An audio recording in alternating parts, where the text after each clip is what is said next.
The quiet of these early hours was still punctuated by the shrieks and the cries of people spilling out of the pubs and clubs and kebab shops in town, laughing and snogging and fighting on the way home from their Halloween balls.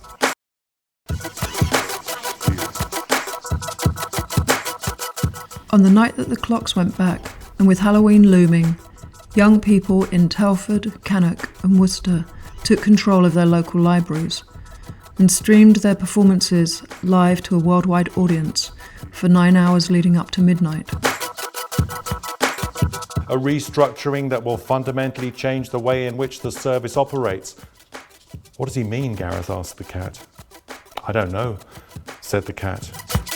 They played games, crept around in the dark and whispered manifestos. Will you go into your local library and ask them about cuts to their services? And maybe volunteer yourself, see if you can help. Shawbury Library closed, Girlington Library closed, Kilmore's Library closed. They also posed questions to the online audience. Can you write a story about what you're going to do with an extra hour as the clocks go back soon? So where did the hour come from? What are you going to do with it?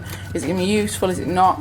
Whatever you want, write in, let us know. And as stories were submitted in response, a selection were read out, transcribed and then hidden among the books on the shelves to be discovered by library users in the future.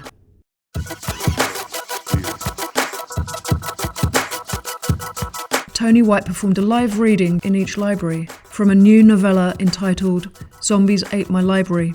I don't think they can get in, said Gareth, not without a key, but he didn't sound too sure, not least because the man in the zombie costume now seemed to be trying to take a bite out of the window frame. The young people spilled out of Worcester St John's Library. We then followed them home, where, curled on the sofa, they read the end of the story. It took a while, but then I finally found this French edition second-hand. Anyway, outside of our circle of trust, winky face, as much to each other as to the online audience.